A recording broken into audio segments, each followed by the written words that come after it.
And welcome back to the Homemade Podcast of Sports with your host, Jay Pops. Guys, it is the day before the day. It's the day before the big game, man. We take on the Arkansas Razorbacks tomorrow night at 6 p.m. That will be the ESPN game of the week, if I'm not mistaken. So it will be all eyes on us both, okay? So what has to happen here? What has to happen for Texas A&M to come out as a winner in this ball game? All right, so number one, Texas A&M is the fourth ranked. No. Texas A&M is the fourth best talented team in the nation. I said that for a reason.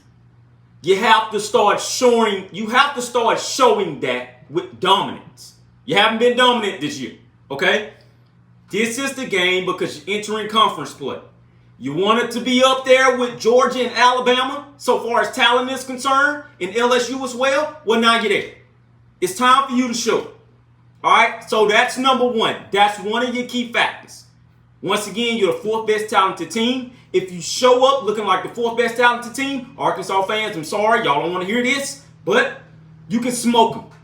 You're going to be able to smoke them.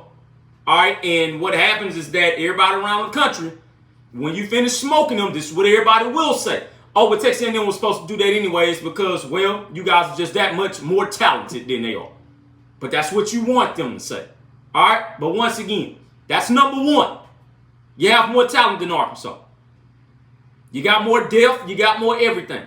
You just don't have the quarterback situation figured out. All right? You have the defense to beat them. Everything. How can Arkansas beat you? By just being Arkansas.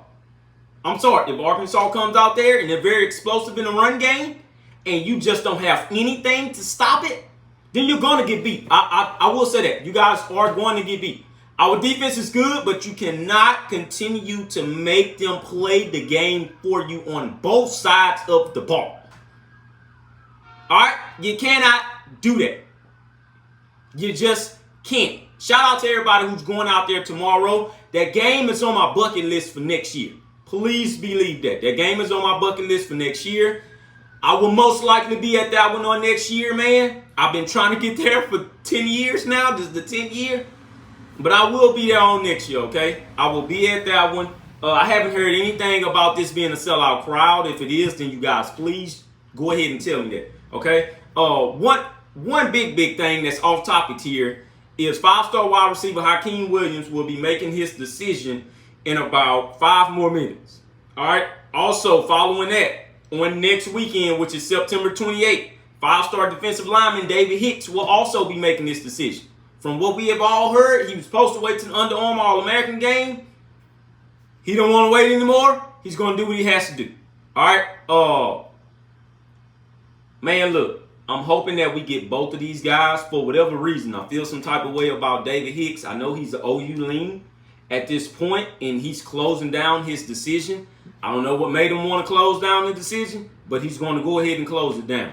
I feel very optimistic about David Hicks. I feel like we can land him because of the simple fact of what he said on last weekend when he was there for the Miami game. He said he said this here, and I give all credit to A&M.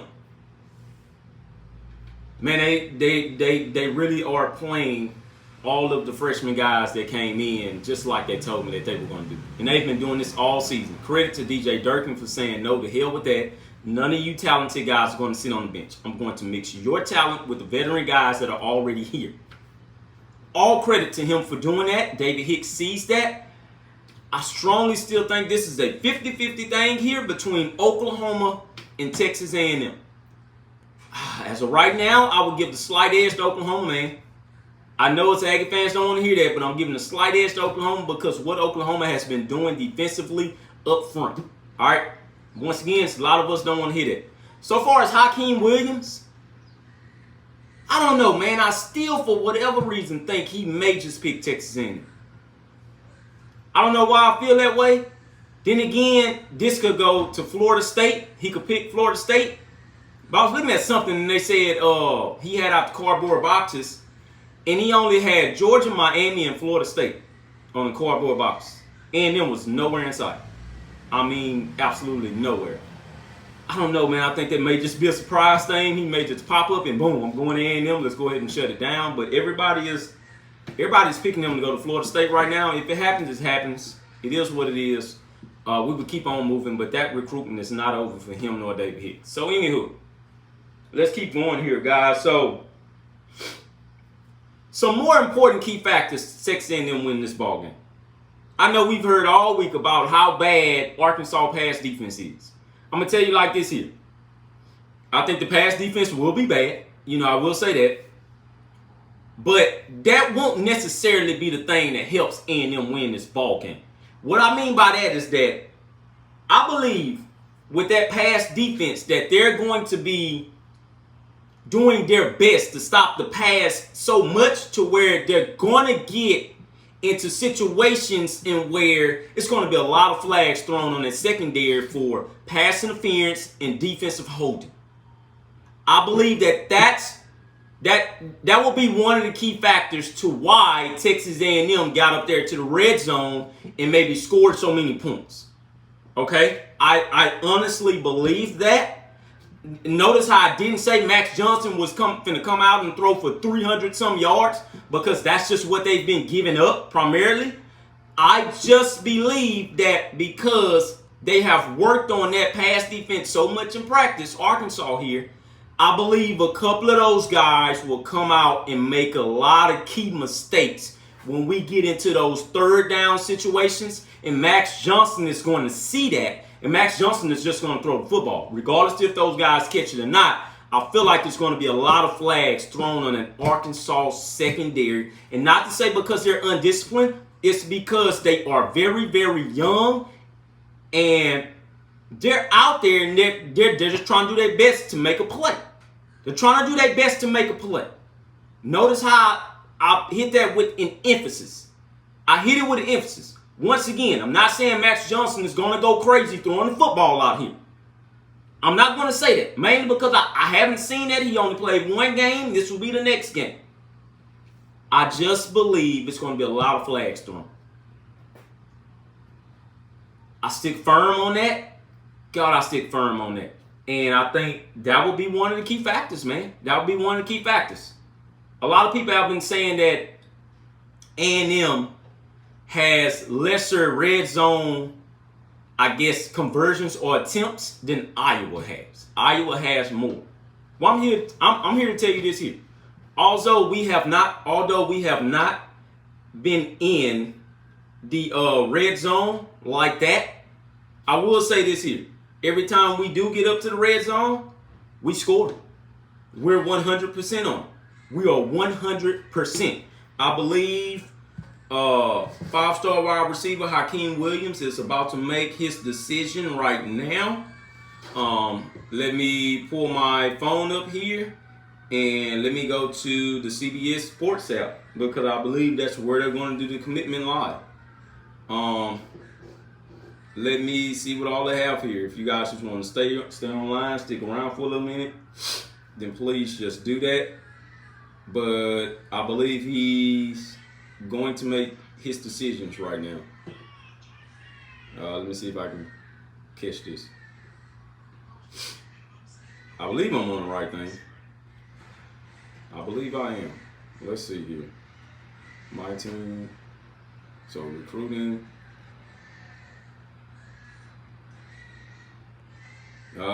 Not sure. I think this is the right thing that I'm on. Hopefully so. If not, trust me, we will see. But I think this is 247 Sports Network here. Yes, I do have a CBS app. I have an ESPN app as well. That's how I track all of these things. But just believe me in what I'm saying right there. Okay? I do believe that Texas A&M will come out here and they will do their best to make an emphasis on that horrendous pass defense for Arkansas. Also, man, another thing is this here, because the simple fact of that Arkansas was looking for us to pass football. All right, Bear Oldham is looking for us to pass football. What I will say is this here, and this same thing everybody else has been saying. Arkansas is a monster at getting to the quarterback this year. Okay, they are a complete monster at getting to the quarterback. I believe A&M will come together in this game, and they will also do their best to get to the quarterback. I believe they will sack KJ Jefferson a couple of times. And understand that this game here is all pure revenge for Texas A&M. Yes, this does have a lot that's riding on the season. You know, I will say that. I won't discredit that for anything. But since Arkansas being a number 10 team, in which they haven't been number 10 in quite some time now, it is a whole lot on their back. And they're learning, just like we had to learn. That comes with a whole lot of targets on your head. All right? Everybody wants to knock off the number 10 team. You know, I'm sorry. Arkansas knows this. Hell, you guys see that we learned the hard way. And you see what happened with the App State game. Arkansas last game against Missouri State. I'm looking at that game now. And Arkansas did not look like a number 10 football team. They just did not. I understand they won the game, but Arkansas did not look like a number 10 football team. This is another reason to why I said what I said, was that I'm not necessarily scared of Arkansas. They don't have a threat at the wide receiver position, and this is the reason to why you're seeing Arkansas having to run the football a lot right now. All right, they're running the football a whole lot. I believe A&M has the corners to go up against any one of their wide receivers on their football team. I believe they do. The difference maker in this game will be KJ Jefferson. It will be. I believe if they can just limit KJ Jefferson, but also I think it was Raheem Boyd. I believe that's his name. What is it Raheem Sanders, I believe, or something like that? Rocket Sanders, in which they love to call him. I believe he will play a factor in this game as well, but I do believe that defensive line can hold up and they can get to him more than anything in this game. So we're going to see where Hakeem Williams is going to go to. Hopefully this thing does not take long, because I was supposed to have been out of here about 3 minutes ago. I have to go and pick up my two boys early from school today so I can take them, go and get their haircuts, since I'm out and mom has something to do tomorrow. So I'll go get them. It's a benefit to them. They're gonna be pretty happy getting out of school early. So let's just see where this commitment is going to go to. Like I said, his top schools are Alabama, Pittsburgh, Miami, Texas A&M, Florida State, and Georgia. Yeah, in Georgia. So let's see what we got here. I don't know why they have him as a 4-star. He's not a 4-star. He is a 5-star. But, you know, hey, it is what it is.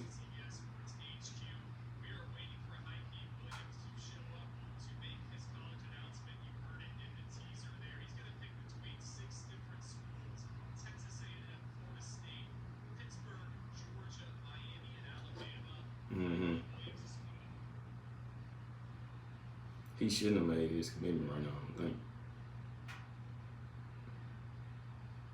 I don't think he made his decision. Let's see here. Well, no, because it's going live right now.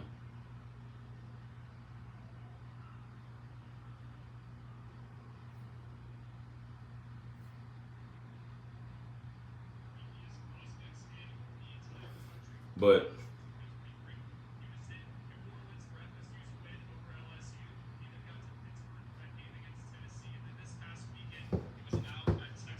yep. So this past weekend, it may be a plus for us, may not, but this is one thing I will say.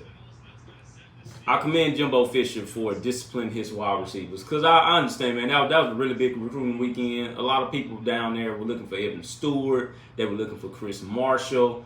And a lot of those guys, man, I respect Jimbo Fisher for saying, no, if they're suspended, they're suspended. We're going to make do with what we got, regardless if these guys catches these balls or not, and regardless if they're the best wide receivers on this team right now or not. I'm going to stick with what I said. I'm going to stick with what my team leaders have said as well, and we're going to suspend him for this game. All right, we're going to suspend him for this game. It's a lot of people that say, oh, man, I hate Jimbo suspending him for that game. No. He did what he had to do. You can't break the rules and think nothing else is supposed to come with it. You just cannot do that. So I commend him for doing that. Did that maybe shy off a lot of people and make a lot of people think differently?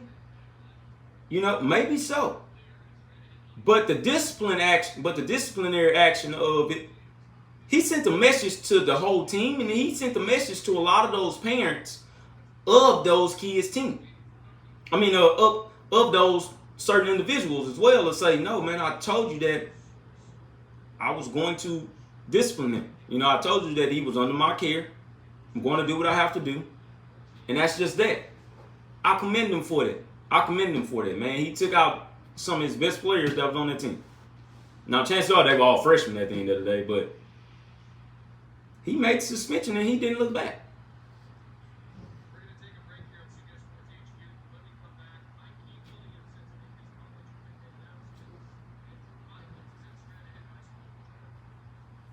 All right, so looks like they're going to take a break here. Guys, I'm going to have to go ahead and get on up out of here. I love all of you. Please make sure you subscribe to the show. Hit that like button. I love all of you guys, though. #GigMags. See you on tomorrow, baby. Beat the heck out of Arkansas. Kick 'em.